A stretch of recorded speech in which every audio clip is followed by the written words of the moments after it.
mengendap di tiap sudut Polandia, tak terkecuali di Warsawa, ibu kota negara.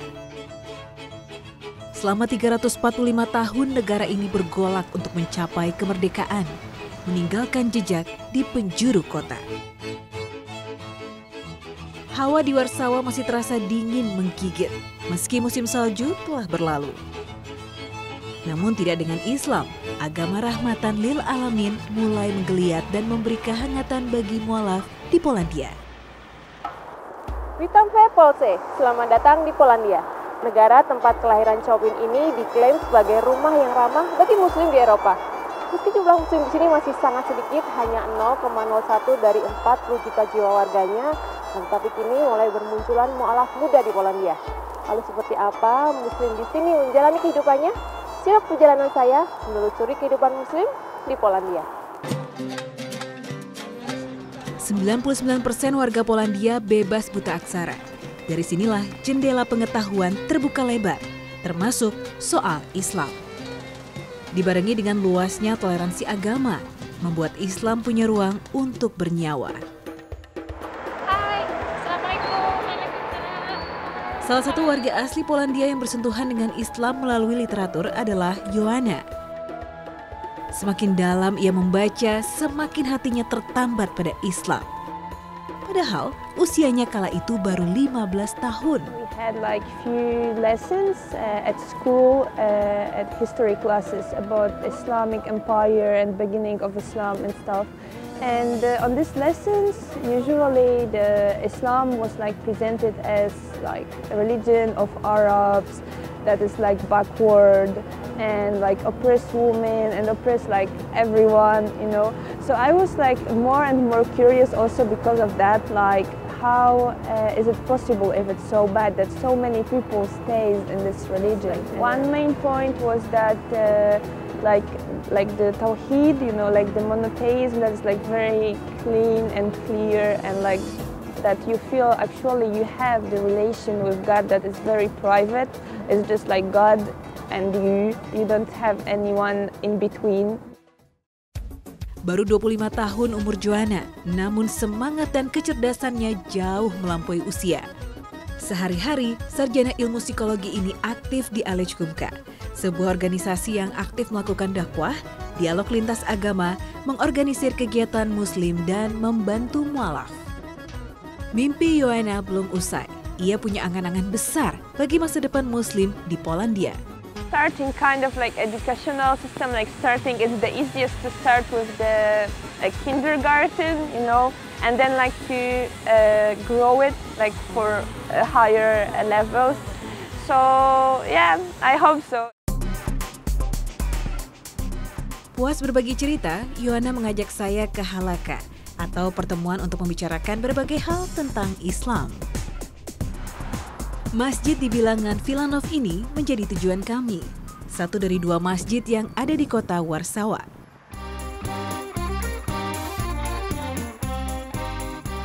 Sebuah villa yang kemudian diubah fungsinya menjadi masjid.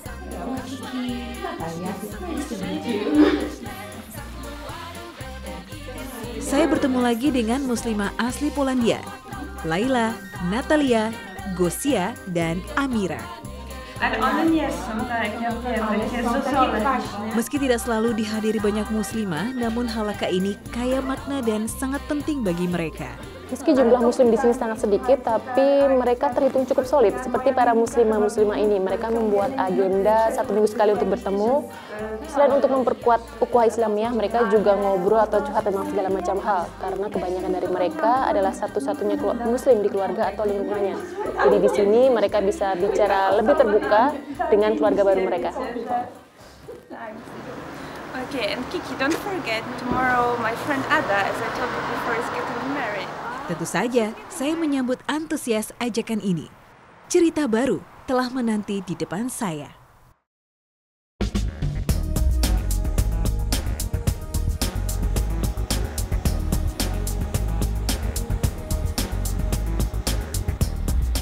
So this is the train? Yeah, we should get this one.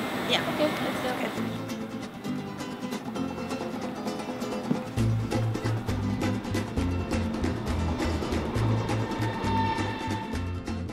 Nah, sekarang saya sama Yonas menuju ke Gedang, kota tempat Adriana, sahabat Joanna yang akan menikah hari ini tinggal. Adriana Joanna sudah cukup lama berteman, sekitar 3-4 tahun ketika mereka sama-sama kuliah di kota Gedang. Jadi meskipun jarak antara Warsaw, tempat Joanna tinggal, dan Gedang cukup jauh, sekitar 400 km, tapi Joanna meluangkan waktunya untuk bisa menghadiri hari bahagia sahabatnya. Dengan kereta cepat ini, kami hanya membutuhkan 3 jam untuk sampai di tujuan. Tidak terasa lama karena teman seperjalanan yang menyenangkan. Joanna, you took public transportation a lot, like train and bus, and you wearing hijab. Are there many people who staring at you, or sometimes say bad things or do something bad to you? I think still like it's more with like curiosity, you know, like there are not many people who would say something bad to you or like treat you bad. They are more like curious and they just want to know like where are you from maybe. Then they are curious how it happened, like you are Polish, you know, and you're like a Muslim. Hijab tidak menjadi batasan baginya, justru menjadi jembatan untuk mengenalkan Islam. Akhirnya kami sampai di kota di ujung utara Polandia, Gdańsk. Inilah Adriana, perempuan yang paling berbahagia hari ini. Dibantu sahabat-sahabat terdekatnya, ia menyiapkan diri untuk hari besarnya.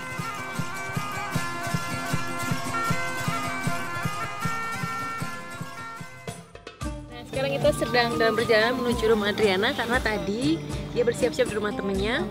Dan sekarang kita berjalan menuju rumahnya karena pengantin pria sudah menanti di sana. Tidak banyak persiapan yang harus dilakukan karena Adriana hanya mengadakan acara kecil dan sederhana untuk pernikahannya. Restu dari kedua orang tua dengan dikelilingi kerabat dekat jauh lebih penting.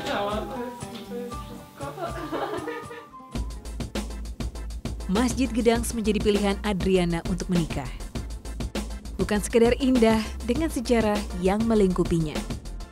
Namun masjid ini punya makna yang sangat dalam. Disinilah Adriana mengucap 2 kalimat syahadat.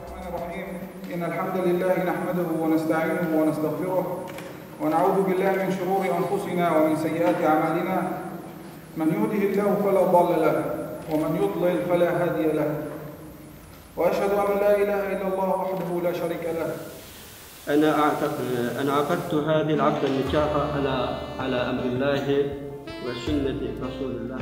Perasaan haru menyelimuti.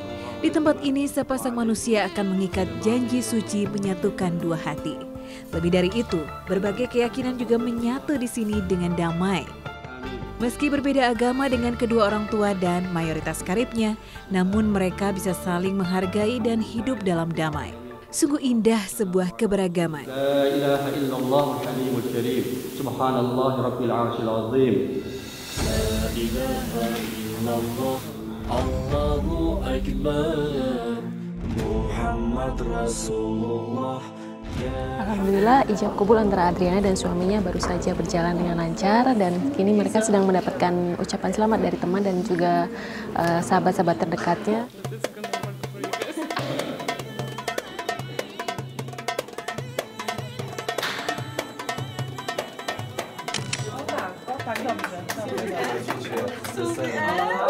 Usai ijab kabul, tidak ada pesta. Hanya berkumpul, berbincang dengan keluarga dan sahabat. Sebuah prosesi yang sangat sederhana tapi tidak kehilangan makna. So congratulations for your wedding. Thank you so much. Very lovely wedding. Di antara keriuhan hari istimewa ini, Adriana masih menyempatkan waktu untuk berbincang dengan saya. So how long have you been Muslim, Adriana? About 4 or 5 years. It's hard to estimate it because it's a process. It's a long journey. Changing a religion is not an easy thing from one day to another. It doesn't happen. So it was like about 4 or 5 years. I feel myself a Muslim, but my journey was longer. I had to, go through all the steps, getting a knowledge about Quran, reading Quran itself, getting a knowledge about history of Islam, about life of the Prophet sallallahu alaihi wasallam. Sang suami yang pertama mengenalkannya dengan Islam. Namun Al-Quran yang menuntun ia pada jalannya kini, menjadi Muslim dan bahagia. Perjalanan sejauh ini baru dimulai. Semoga Allah senantiasa meridhoi setiap langkah mereka.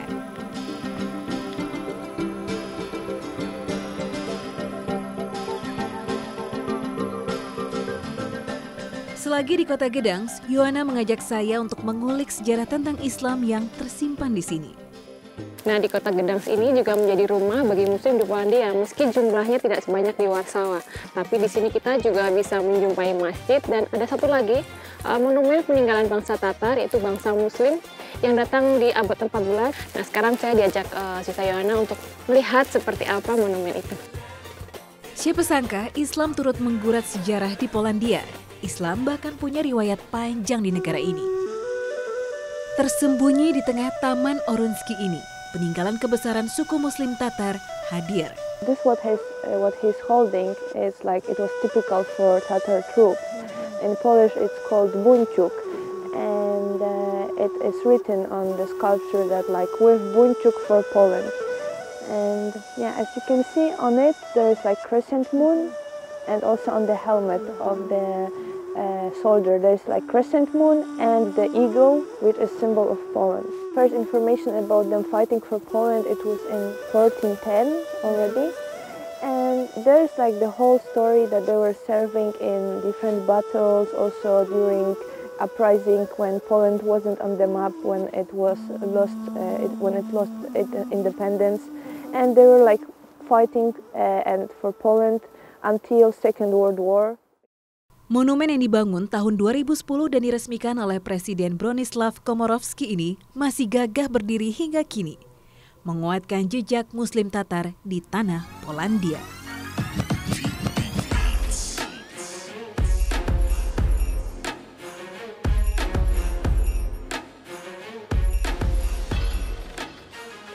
Okay, Yohana, thank you very much for everything, for sharing a story, for taking me around the city. Yeah, there's nothing to thank for, and I will be waiting for the news from Indonesia. Sure. Yeah. Yeah, it was really nice. So take care. Yeah, you. Bye. Bye. Waalaikumsalam.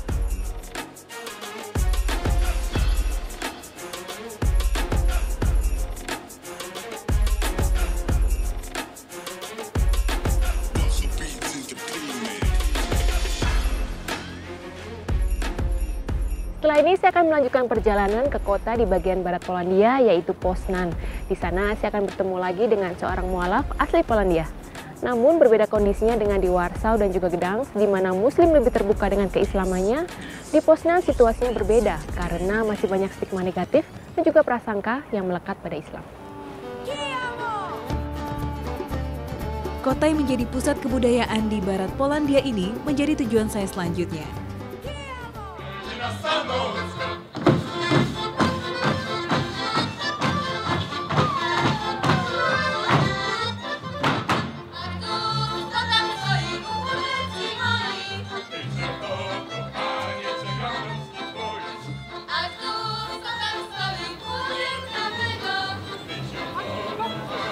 Suasana Poznan sangat meriah hari ini. Ada perayaan Kaziuki, tradisi dari Lituania untuk memperingati kematian Saint Casimir, Raja Lituania. Lituania memang pernah menjadi bagian dari Polandia sebelum dipisahkan pada akhir abad 18.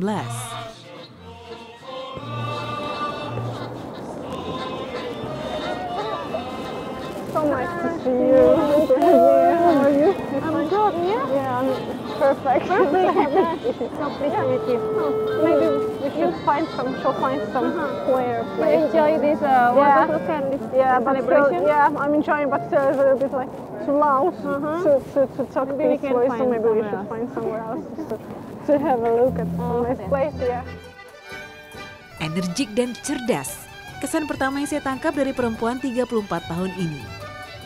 Matanya selalu berbinar, cerminan hatinya yang bahagia. Setahun sudah ia menyandang status sebagai Muslim. Oh, it's pretty cold here. Cold, but like. So, Martina, how's your life now after being Muslim here in Poznan? First of all, I have to, as I've mentioned, my personal life has become much more stable. I'm calm. I'm happy. I'm 1000% sure that my decision was right, and I will stick to that. What actually from Islam that really took your heart? I think it's the close relation to the God Himself. I mean, the feeling that anything you are doing in your life makes you one step closer to the God. Which means your lifestyle and your religious life are not separated from each other. Which means that anything you do in your life is a kind of religious act, because it is all about the intention of what you are doing. Yeah, we have to admit it is difficult to be a Muslim in today's Europe, which means that we have to be aware of some possible dangers. We have to be aware of the fact that people have many deep-rooted prejudices about us.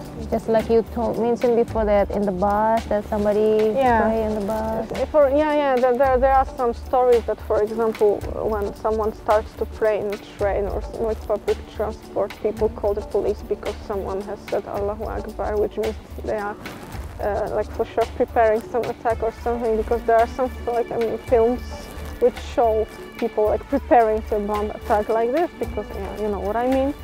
So this is the only thing they associate. Setelah berbagi pengalaman, Martina mengajak saya ke masjid yang punya kesan mendalam baginya. Here we come. This is our masjid in Poznan. So, welcome. Dan ini dia, di Poznan ini ada satu tempat yang dialihfungsikan menjadi sebuah masjid, dan disinilah Martina dulu belajar pertama kali tentang Islam dan kemudian mengucapkan syahadat di masjid ini.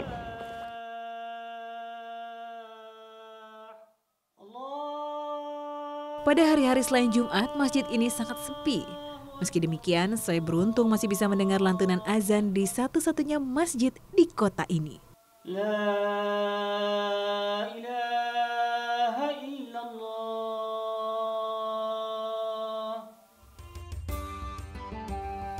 Bangunan ini terdiri dari 2 lantai. Lantai dasar untuk sholat, sementara lantai atas multifungsi. Mulai dari kelas mengaji, perpustakaan, dan juga museum. So this is it. Yeah, this is our museum part of the masjid, of which we are especially proud and try to invite our guests. Created, devoted mostly to people who are non-Muslims, but to some extent interested in not only in the religion, but in the culture, languages, and so on, but also to people who are ready to acquire some more knowledge, some specific knowledge concerning the religion itself, and are probably preparing to become Muslims as well. And that's why, from my point of view, the role of this part of the masjid is equally important as the masjid.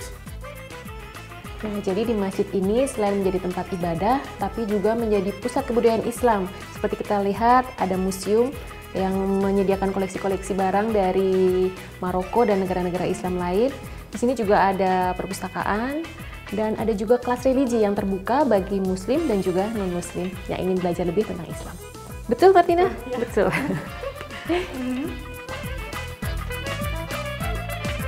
Dimulai dari budaya. Semoga bisa memperkenalkan Islam yang damai ke khalayak ramai, sehingga tidak ada lagi prasangka dan citra buram tentang Islam. Quite cold, yeah? With my eyes. You know, but actually I have a very good idea.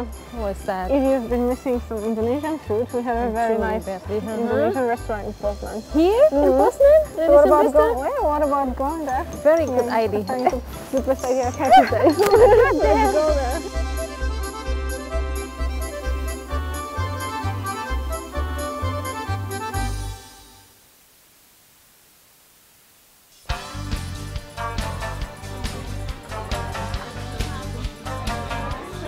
Menemukan makanan Indonesia di Polandia memang bagai menjumpai oase.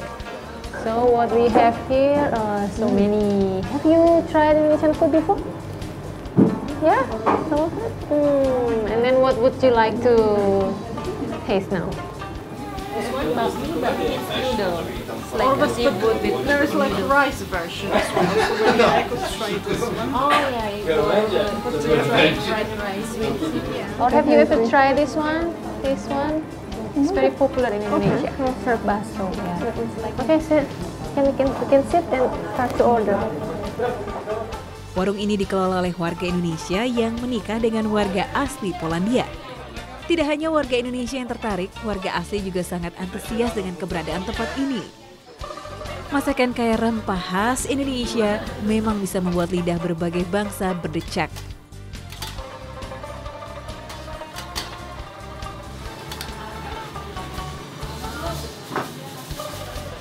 Perjalanan yang penuh dengan kejutan membuat mata dan pikiran terbuka lebih lebar.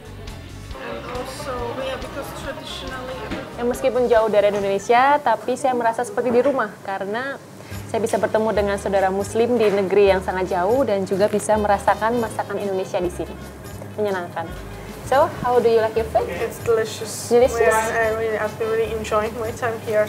I'm sure I will be back here. Come back, yeah. Okay.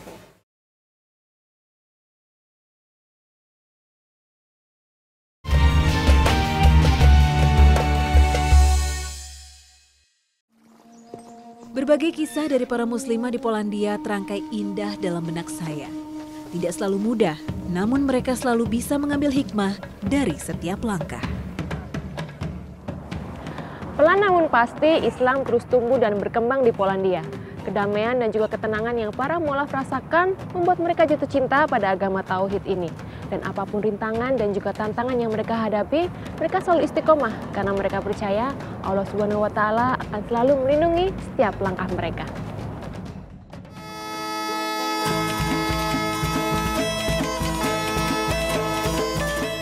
Norwegia, salah satu negara Skandinavia paling bahagia di dunia.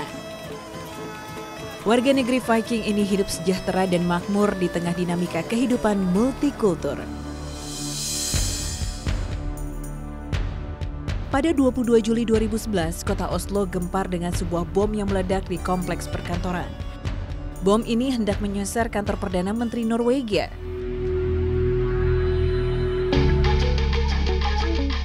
Tidak berhenti di situ. Di hari yang sama, sang teroris Anders Breivik melanjutkan aksinya di Pulau Utoya. Ia melakukan penembakan membabi buta di pulau kecil ini, di mana ratusan remaja sedang mengadakan kemah musim panas. 70 nyawa melayang hari itu.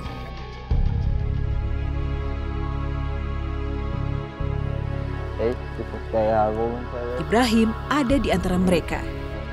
Ia terus bertanya, kenapa masih bisa menghirup nafas sementara teman-temannya terenggut nyawanya? Hingga akhirnya tangan Allah menyelamatkan dan mengantarnya pada Islam. Ilaha illallah illallah wa ashhadu anna Muhammadan abduhu wa rasuluh. Masya Allah, Masya Allah, gi meg en stor klem.